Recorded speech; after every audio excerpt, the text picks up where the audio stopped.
오늘 하나님께서 우리에게 주시는 말씀은 사무엘상 10장 말씀입니다. 사무엘상 10장 17절에서 27절까지 말씀 우리 함께 봉독하도록 하겠습니다. 사무엘상 10장 17절에서 27절까지 말씀 우리 함께 한 목소리로 봉독하겠습니다. 이것은 하나님의 말씀입니다. 사무엘이 백성을 미스바로 불러 여호와 앞에 모으고 이스라엘 자손에게 이르되 이스라엘 하나님 여호와께서 이같이 말씀하시기를 내가 이스라엘을 애굽에서 인도하여 내고 너희를 애굽인의 손과 너희를 압제하는 모든 나라의 손에서 건져내었느니라 하셨거늘 너희는 너희를 모든 재난과 고통 중에서 친히 구원하여 내신 너희의 하나님을 오늘 버리고 이르기를 우리 위에 왕을 세우라 하는도다. 그런즉 이제 너희의 지파대로 1000명씩 여호와 앞에 나아오라 하고 사무엘이 이에 이스라엘 모든 지파를 가까이 오게 하였더니 베냐민 지파가 뽑혔고 베냐민 지파를 그들의 가족별로 가까이 오게 하였더니 마드리의 가족이 뽑혔고 그 중에서 기스의 아들 사울이 뽑혔으나 그를 찾아도 찾지 못한지라. 그러므로 그들이 또 여호와께 묻되 그 사람이 여기 왔나이까? 여호와께서 대답하시되 그가 진보다리들 사이에 숨었느니라 하셨더라.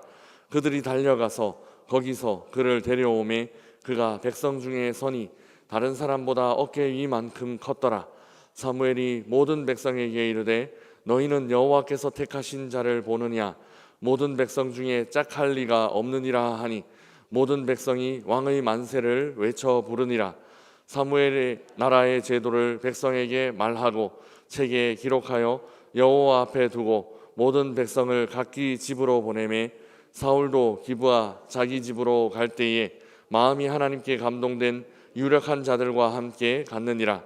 어떤 불량배는 이르되 이 사람이 어떻게 우리를 구원하겠느냐 하고 멸시하며 예물을 바치지 아니하였으나 그는 잠잠하였더라. 아멘. 사울이 기름 부음을 받았습니다. 하나님께서 사울을 택하셨고 사무엘을 통해 사울에게 기름을 부으셨습니다. 이제 이스라엘에는 선지자와 왕 이렇게 두 기름 부음 받은 사람이 함께 존재하게 되었습니다. 이어서 사울은 하나님의 영으로 감동됩니다. 사실 지금까지 사울은 그렇게 믿음이 좋은 사람, 그렇게 신앙심이 깊은 사람이 아니었습니다. 당시 시대적인 상황을 고려한다라고 하더라도 사울은 제사장 사무엘의 존재 자체를 모를 정도로 제사장의 존재 자체에 관심이 없을 정도로 그렇게 믿음이 그렇게 신앙심이 좋지는 않은 그런 사람이었습니다. 이는 사무엘의 존재를 몰랐다라는 이 말은 평생 단 한 번도 예배드려 본 적이 없다라는 말로 이해될 수 있습니다. 그런 사울에게 하나님의 영이 임했습니다. 사울은 선지자들 무리 사이에서 예언을 하기도 했습니다. 한 사람의 인생에서 꽤 큰 변화가 일어난 것입니다. 지방의 작은 부족의 한 아들이 나라 전체를 다스리는 왕이 된 것입니다. 오늘 본문에서 사울은 사람들 앞에서 인정을 받습니다. 사무엘은 이스라엘 온 백성을 미스바로 불러 모았습니다. 그리고 하나님께서 허락하신 이스라엘의 왕을 제비 뽑았습니다. 이미 사울이 기름 부음을 받았지만 사람들 앞에서 그가 하나님의 택하신 사람이다라는 공식적인 인정받는 것이 또한 필요했습니다. 사무엘은 제비 뽑기를 통해 사울을 이스라엘의 초대 왕으로 세웠습니다. 우리 20절, 21절 말씀 함께 읽어보겠습니다. 20절, 21절 말씀입니다.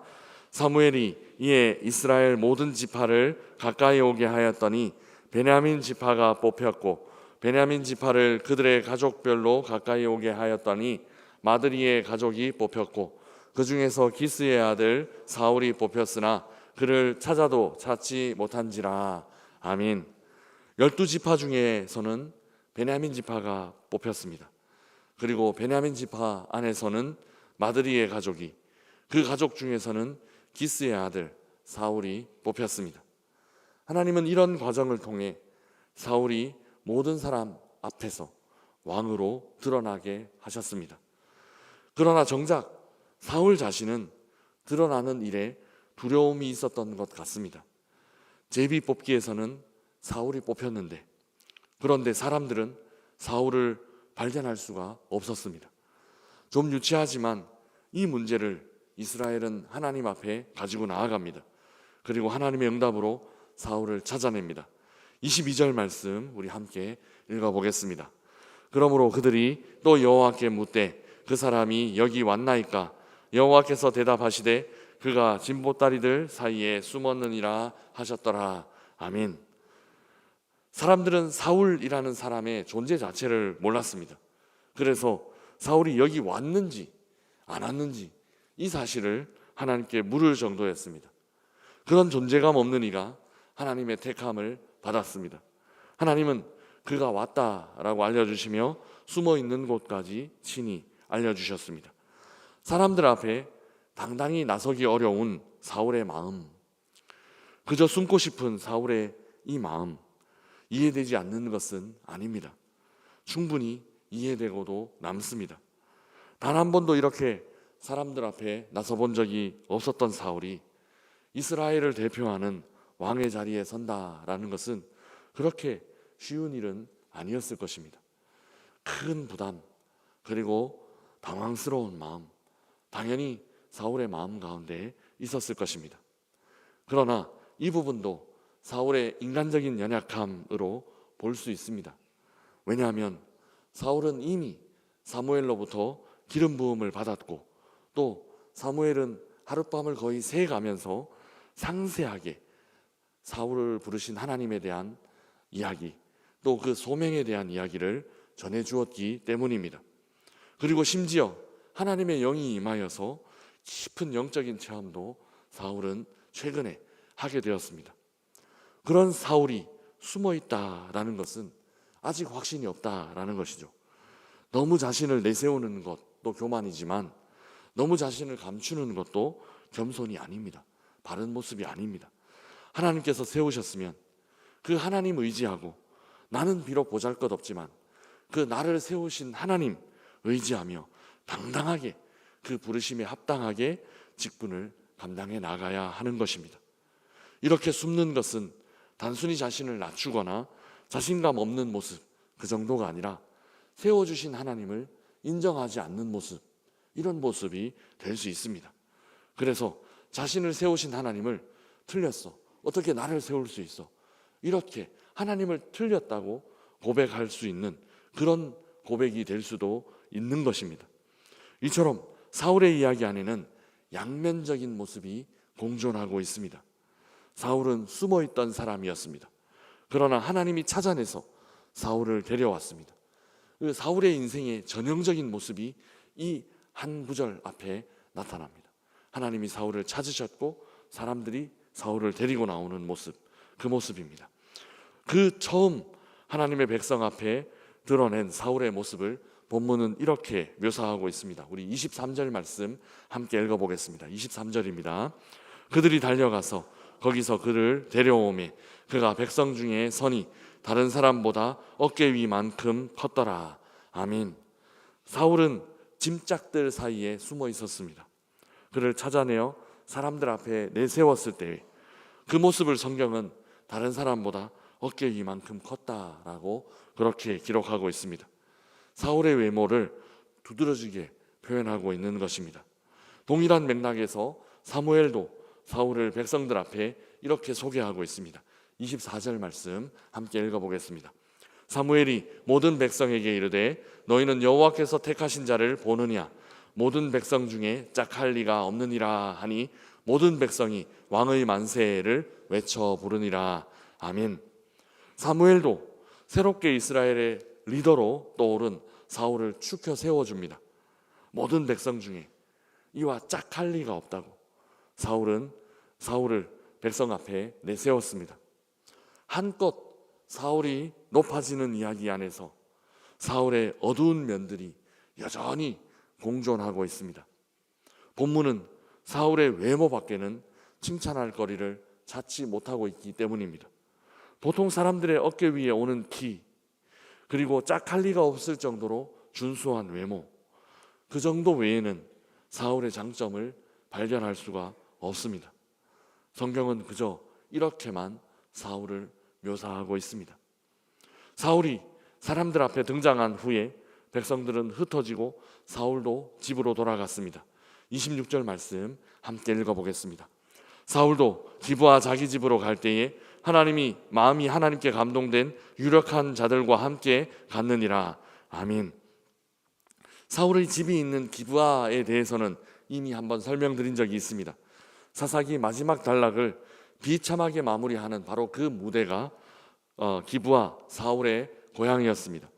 사울과 동행한 하나님께 감동된 유력한 사람들에 대한 이야기가 밝음이라면 그들의 목적지 기브아는 어둠으로 표현될 수 있습니다. 밝음과 어둠이 아직까지 공존하고 있는 이야기입니다. 그리고 27절 말씀에는 더 깊은 어둠이 나타나고 있습니다. 27절 말씀 함께 읽어보겠습니다.